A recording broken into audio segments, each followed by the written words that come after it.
Chers amis, nous reprenons notre lecture de l'Apocalypse. Nous en étions arrivés à la lettre à l'église de Thyatire. Chapitre 2, verset 18.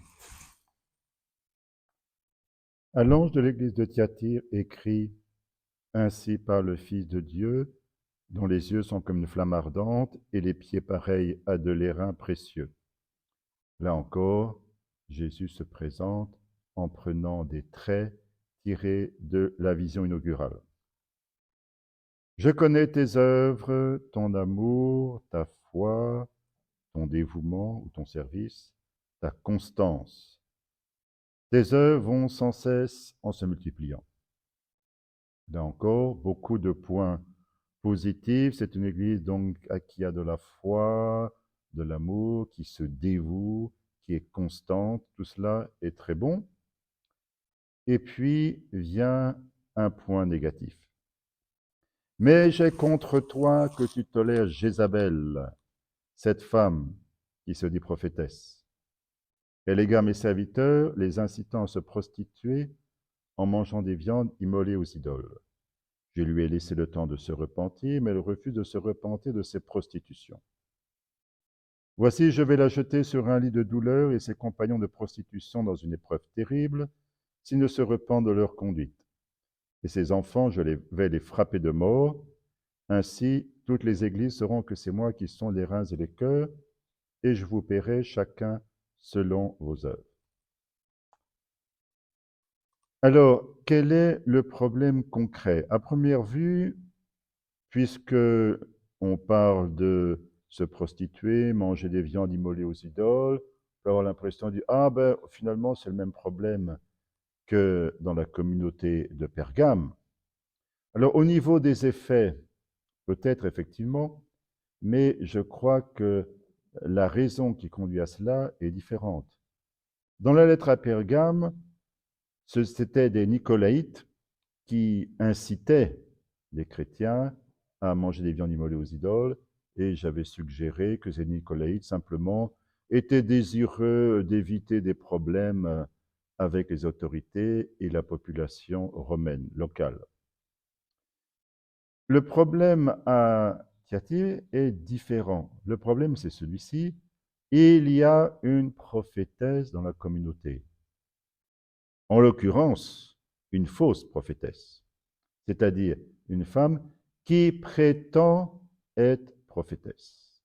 Ça pose le problème de la fausse prophétie, et c'est vrai que s'il y a des prophètes authentiques, il y a aussi des faux prophètes. Déjà dans l'Ancien Testament, le prophète Jérémie avait dû s'affronter avec des faux prophètes qui prétendaient être envoyés par le Seigneur alors que ce n'était pas le cas. Dans le Nouveau Testament aussi, le Christ avertit au sujet de la venue de faux prophètes. Donc, quand quelqu'un prétend être prophète, ben, il y a un discernement qui a besoin d'être opéré. En l'occurrence, ici, celle qui se dit prophétesse, alors, elle s'appelle Jézabel, mais comprenons bien, c'est un nom symbolique. Ce n'est pas le nom réel de cette femme. Pourquoi? Mais parce que Jézabel était un prénom devenu pratiquement maudit depuis l'Ancien Testament. C'était le nom d'une païenne qui avait épousé le roi d'Israël Akab et qui avait commis des choses horribles. C'était elle qui avait entraîné Akab à l'idolâtrie, c'était elle qui avait fait massacrer la Naboth pour que son mari Akab prenne sa vigne, alors que Naboth avait refusé de la lui vendre. C'est elle qui avait persécuté le prophète Élie, etc., etc. Donc, il est quasiment impensable qu'une chrétienne de Thyatire ait reçu ce prénom-là, qui était comme un prénom maudit. Donc, c'est sûrement un surnom péjoratif. C'est-à-dire que cette femme se comporte comme le faisait Jézabel dans l'Ancien Testament. Ah, c'est évidemment un jugement très dépréciatif. Et prétendant donc recevoir des oracles du Seigneur, elle incite les autres chrétiens de Thyatire à se prostituer. Alors, sans doute faut-il le comprendre essentiellement au niveau métaphorique. Dans l'Ancien Testament, par exemple, dans le livre du prophète Osée, dans le livre d'Ézéchiel aussi, et ailleurs dans des prophètes, la prostitution, c'est essentiellement l'idolâtrie. Pourquoi? Parce que le lien entre Israël et son Dieu est comparé par les prophètes à un lien matrimonial. C'est ce que chante de manière admirable le Cantique des Cantiques. Et donc, quand Israël abandonne le Seigneur pour aller à la suite d'autres dieux, qui n'en sont pas en réalité, eh bien, l'Ancien Testament compare ça à un adultère ou une prostitution d'ordre spirituel. Donc, Jézabel égare mes serviteurs, les incitant à se prostituer en mangeant des viandes immolées aux idoles. Je lui ai laissé le temps de se repentir, parce que le Seigneur est miséricordieux et offre toujours la possibilité de la repentance. Mais elle refuse de se repentir de ses prostitutions. Alors, quand quelqu'un refuse de se repentir, parfois le Seigneur utilise des moyens forts. Voici, je vais la jeter sur un lit de douleur et ses compagnons de prostitution dans une épreuve terrible s'ils ne se repentent pas de leur conduite. Et ses enfants, je vais les frapper de mort. Alors, ces enfants, comprenons que ce sont en réalité ses disciples, ceux qui la suivent. Ce ne sont pas les enfants selon la chair.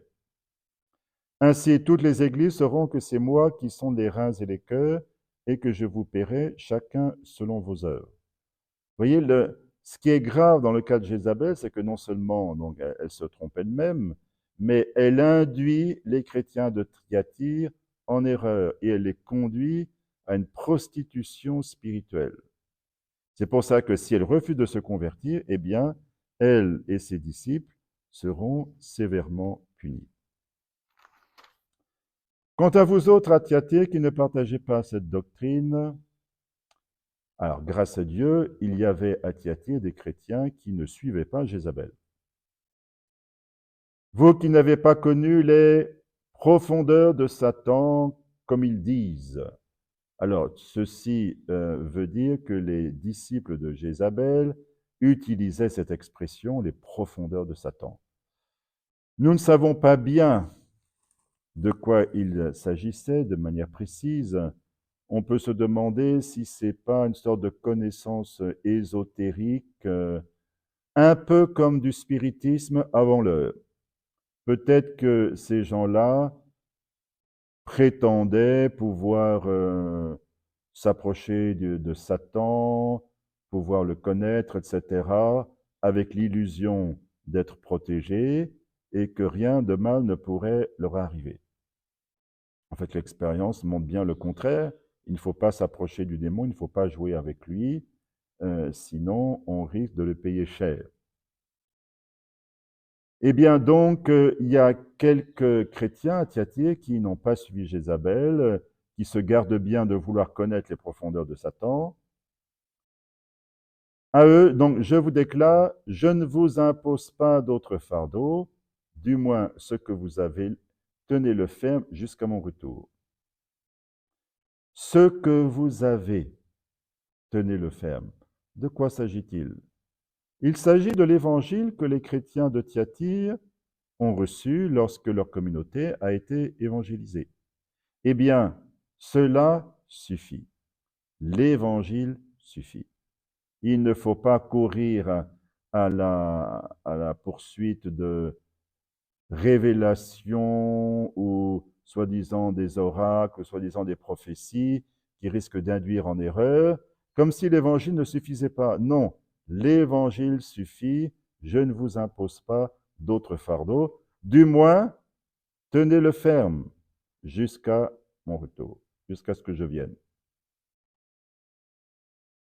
Le vainqueur, alors si je traduis de manière plus littérale que la traduction de la Bible de Jérusalem, que je suis habituellement, celui qui gardera mes œuvres jusqu'à la fin.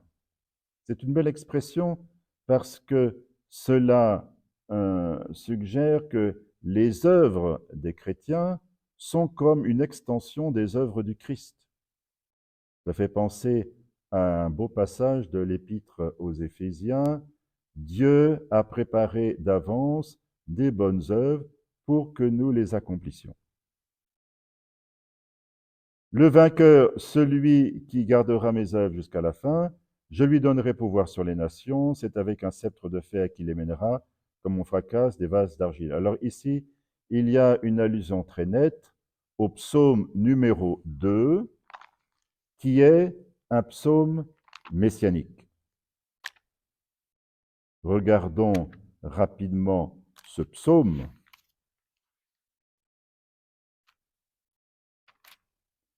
Pourquoi ces nations en tumulte, ces peuples qui murmurent en vain, les rois de la terre s'insurgent, les princes tiennent tête au Seigneur et à son Messie.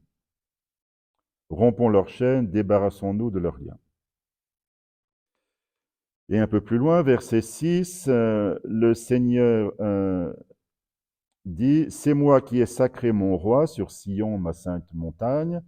La colline de Sion à Jérusalem, c'est là où se trouve le temple construit par Salomon. Et puis verset 7, « Je publierai le décret du Seigneur, il m'a dit, tu es mon fils, moi aujourd'hui je t'ai engendré, demande et je te donne les nations pour héritage, pour domaine les extrémités de la terre, tu les briseras avec un sceptre de fer, comme un vase de potier les cassera. » Alors cela, donc le psalmiste qui a écrit ce psaume pense au futur roi Messie descendant de David. Ce roi recevra les nations pour héritage et il les brisera avec un sceptre de fer. Alors l'Apocalypse reprend ce langage pour l'appliquer au vainqueur, ce qui veut dire que le vainqueur partagera l'autorité messianique de Christ. Ainsi moi-même, j'ai reçu ce pouvoir de mon Père, et je lui donnerai l'étoile du matin.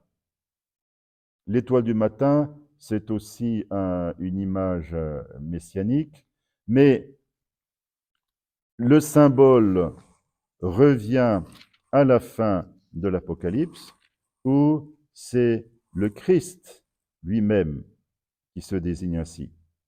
Chapitre 22, verset 16. « Moi, Jésus, j'ai envoyé mon ange publier chez vous ces révélations concernant les églises. Je suis le rejeton de la race de David, l'étoile radieuse du matin. » Donc, quand le Christ dit « je lui donnerai l'étoile du matin », il veut dire « je me donnerai moi-même au vainqueur », ce qui est évidemment la plus grande récompense qui soit pour le disciple du Christ. Celui qui a des oreilles, qu'il entende ce que l'Esprit dit aux églises, donc, comme d'habitude, la formule d'écoute qui invite le disciple à écouter avec attention la parole de Dieu, à la garder et à la mettre en pratique. Passons à la lettre à l'église de Sardes, chapitre 3. À l'ange de l'église de Sardes écrit, ainsi parle celui qui possède les 7 esprits de Dieu et les 7 étoiles. Je connais tes œuvres. Tu passes pour vivant, mais tu es mort. Réveille-toi, ranime ce qui te reste de vie défaillante. Non, je n'ai pas trouvé ta vie bien pleine aux yeux de mon Dieu. Alors le problème de l'église de Sardes, c'est que c'est une église quasiment morte. Pas tout à fait. Ranime ce qui te reste de vie défaillante. Bon, mais ça va pas très fort. C'est une église qui est presque morte.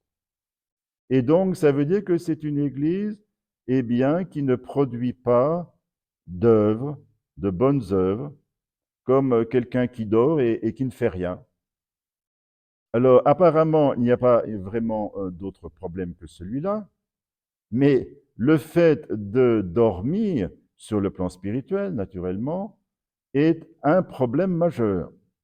L'Église ne doit pas dormir sur le plan spirituel. Elle doit être éveillée et s'efforcer de faire le bien avec la grâce de Dieu. Allons, rappelle-toi comment tu as accueilli. Alors, le complément n'est pas indiqué dans le texte grec, on supplée, on met la parole, ce qui est sans doute juste si on comprend ici la parole de Dieu, c'est-à-dire l'Évangile. Rappelle-toi comment tu as accueilli l'Évangile. Garde et repens-toi. Là encore, vous voyez, la repentance porte sur le fait de dormir spirituellement. Je serais presque tenté de dire péché d'omission.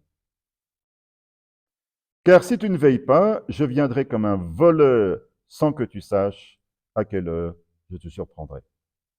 Oui, celui qui ne veille pas risque d'être surpris lorsque le Seigneur viendra. Et il y a des passages des évangiles qui illustrent ce point. Donc, il faut que les chrétiens soient éveillés spirituellement, éveillés dans la foi, pour ne pas être surpris lorsque le Seigneur viendra. À Sardes, néanmoins, quelques-uns des tiens n'ont pas souillé leurs vêtements. Ils m'accompagneront en blanc, car ils en sont dignes. Souiller les vêtements, c'est sans doute une image métaphorique pour désigner le péché. Être vêtu de blanc, donc c'est être vêtu de la couleur du ciel, et c'est pouvoir jouir de la compagnie du Christ et rester avec lui. Ils m'accompagneront en blanc, car ils en sont dignes. Le vainqueur sera donc revêtu de blanc. Il pourra donc demeurer dans le ciel. Son nom, je ne l'effacerai pas du livre de vie, c'est-à-dire il pourra être compté parmi les élus du ciel. Mais j'en répondrai devant mon Père et devant ses anges. Ce qui reprend ce que nous lisons ailleurs dans les évangiles.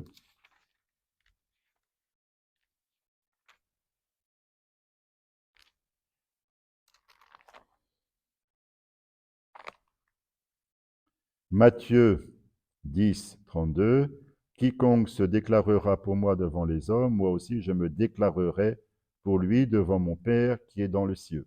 Donc le Christ se porte garant.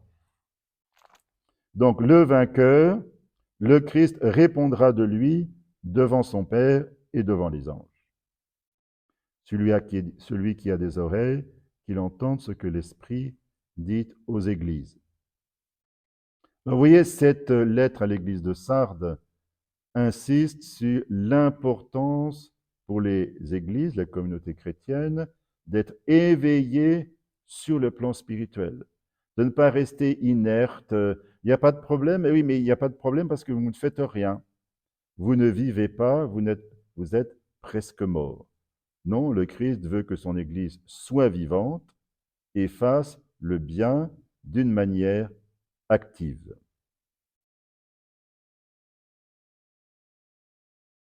Je vous dis à bientôt pour la prochaine vidéo.